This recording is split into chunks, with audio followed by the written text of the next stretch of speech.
I want you to imagine a scenario real quick. Go back to the summer break of 2025 and tell anyone there that a whole year later, Oscar Piastri would be struggling to keep up with his teammate Lando Norris, and Oscar would just be struggling outright in general. Many people in 2025 became convinced that Oscar was done being a rookie or done having his struggles. He had honed in his abilities as a driver and now was going to perform good for God knows how many years. However, Oscar has been having a rough this season, and it certainly is strange to see. Now, I don't want to make it seem like his season has been terrible and he is now on fraud watch. No, Oscar has talent and ability that when activated makes him one of the best on the grid. He is a fantastic overtaker and wheel-to-wheel racer that makes his battles a constant delight. Sure, he does have his struggles in defending and recovering for mid-race, but those are things learned with experience in Formula 1 itself and will inevitably not become an issue anymore for good old Oscar. So believe me, he is no bad driver and his performances this year shouldn't have been expected.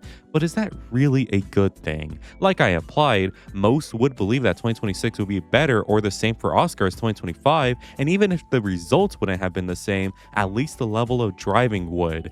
But it just hasn't. Now again, it's not that bad, but it's still not good, and when you compare it to how Lando has driven, it is quite a stark contrast. Now of course, both drivers are struggling for results since having a car that explodes every other weekend ain't exactly good for the championship, but Lando, when not exploding, is able to push the wheels off of his McLaren car and take it to places it shouldn't be in. Oscar Piastri, in contrast, cannot do that and finds himself closer to the Red Bulls than the leading pack. So if Lando is able to perform right at the car's limit, why can't Oscar do the same? Well, to understand that, let's briefly look back at his season so far and other seasons to see why he is struggling this year and if he should maybe pull the trigger and leave McLaren should the opportunity come. So with the premise set, subscribe if you like pastries and make sure to check out the Crash Heavy podcast for mostly Formula 1 talk. So with that said, let's get to quacking now. But before we move on, here's a word from our sponsor. If you're looking to upgrade your gaming setup or just make your workspace more comfortable, may I recommend you an ergonomic chair from Ewin Racing. This chair is built for long sessions, whether it's gaming, working, or scrolling. It also comes with a magnetic memory foam pillow that connects right behind your head and gives your neck extra support in whatever position you need it to be in. A highlight of the chair is also the lumbar support system inside the chair, which helps keep your back supported and your posture in check.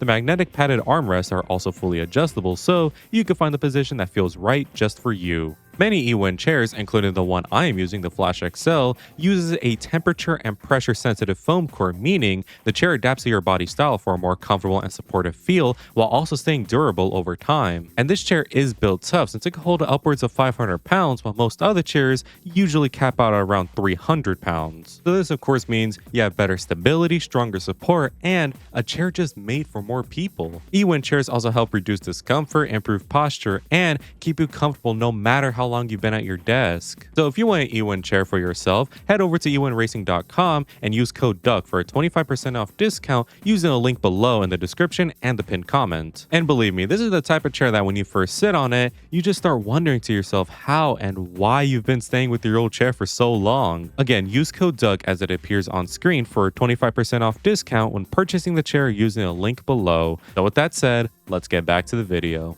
A good weather for a race, but especially for a duck. So is Oscar's 2026 season as bad as I'm making it out to be? Well, off of the back of 2025, Oscar obviously lost out on the title to Lando, and after leading it for so long, it must really suck to not even finish second in the championship.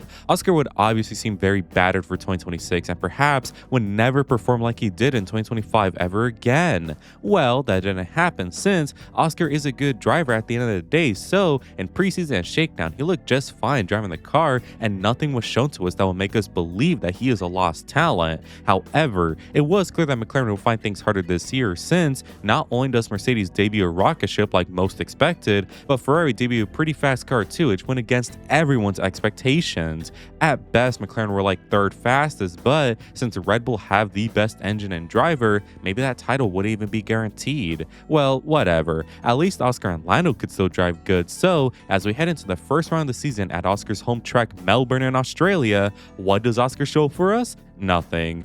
So he had a mid-race and couldn't really stand out to the front two teams. No, he literally showed us nothing since crashing out lap -1, not even the formation lap. It's pretty embarrassing. He could take some solace in the fact that he outqualified Lando, so it wasn't like it was a disastrous weekend. However, it still wasn't good. Well, what you gonna do about it? Let's move on to round 2 in China, where Oscar can bounce back. No, he once again outqualified Lando and looked good to start, but didn't because the engine got cold feet and both McLaren cars had to retire before the formation lap. Not exactly confidence inducing if I must say so myself, but Japan certainly would be. For the third weekend in a row, Oscar outqualified Lando, and as the race starts with Merc 1-2, you know what they do, and Oscar takes the lead of the race. And not only does he hold it well, but is fighting well, and as we approach half race distance, could he even win this race? Well, the answer is no, since in typical Mercedes fashion, they get a safety car right at the best time, and Kimi is able to pit from the lead and retain it, while Oscar had to pit the lap before.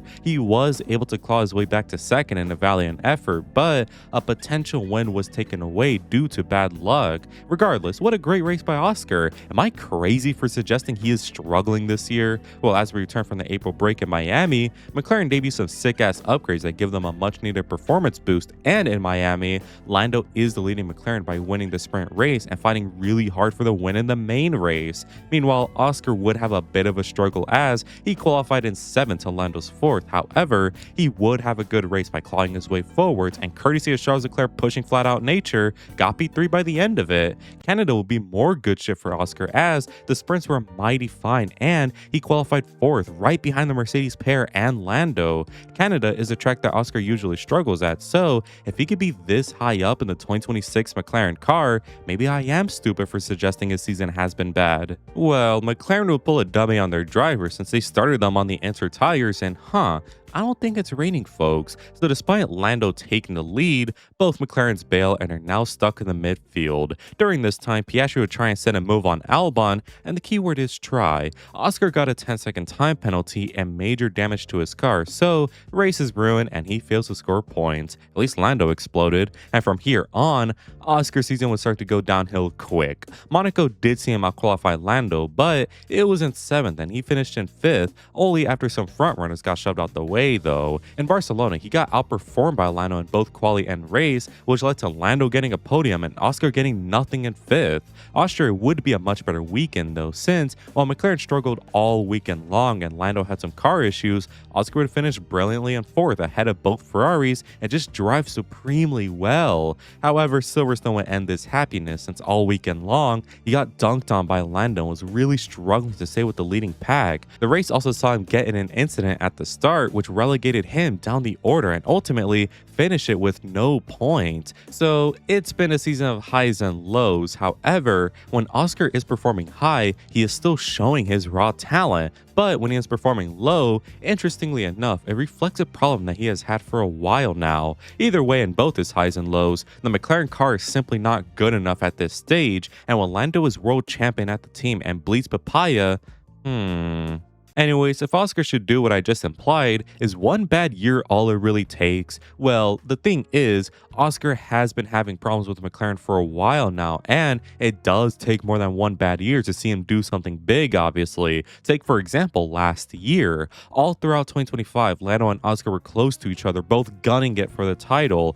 We frequently saw them fight and be close together, and in almost all the instances, we always heard McLaren tell the drivers to calm down and stop fighting. And that in itself isn't so bad, but they always seem to do this when Lando was in front. Now, I'm not inciting anything, especially because I think the whole favoritism thing last year was bullshit. However, Oscar was objectively at the receiving end of these exchanges more than Lando was, and perhaps it was self-inflicted. Oscar has always been the selfless type. He is willing to help his team out, even if he hurts himself in the process. But one thing is doing that for a race win, another is doing that for a win in the middle of a title title battle. Maybe Oscar is willing to do these selfless acts, but not all the time, and over time, he could potentially lose the authority he has had if everyone views him as willing to follow any and all orders. 2024 as well showed some problems in Oscar, this time to his driving. Oscar typically struggles in low grip tracks and conditions. This is a problem he has cited multiple times, and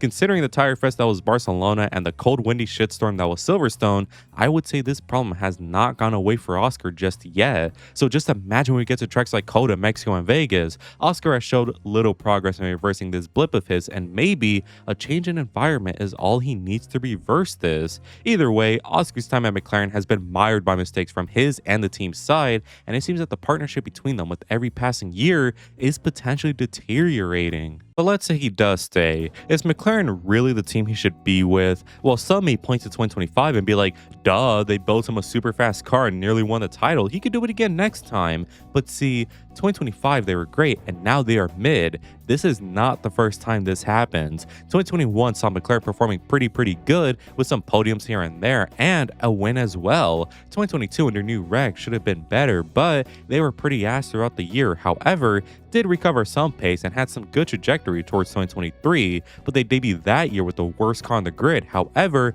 finished with the second fastest arguably. It was a massive turnaround, and 2024 should start brilliantly, but they weren't. They started with like the 5th fastest car and they were nowhere near the podium except on rare occasions. Until Miami, of course, where they now had the fastest car on the grid and could have won the title with Lando if he had a little bit more title battling experience. 2025, thankfully, finally saw McLaren get better and ultimately win the title with Lando, and even Oscar fighting for a bit for it. 2026 should be better since, with the Mercedes engine and all the brilliant engineers in the world, why would they fall off? I don't fucking know, but they did anyways, and McLaren are looking to claw their way back. You see the pattern, right? It's always do bad, then good, then mid, then good, then bad, then good, then mid, then good. Their performances fluctuate so much, and who's to say they could always recover this pace? This is simply not a reliable team to win big in Formula 1 just yet, while it really should be considering last year. And again, considering how one driver bleeds papaya and the other one only joined in 2023,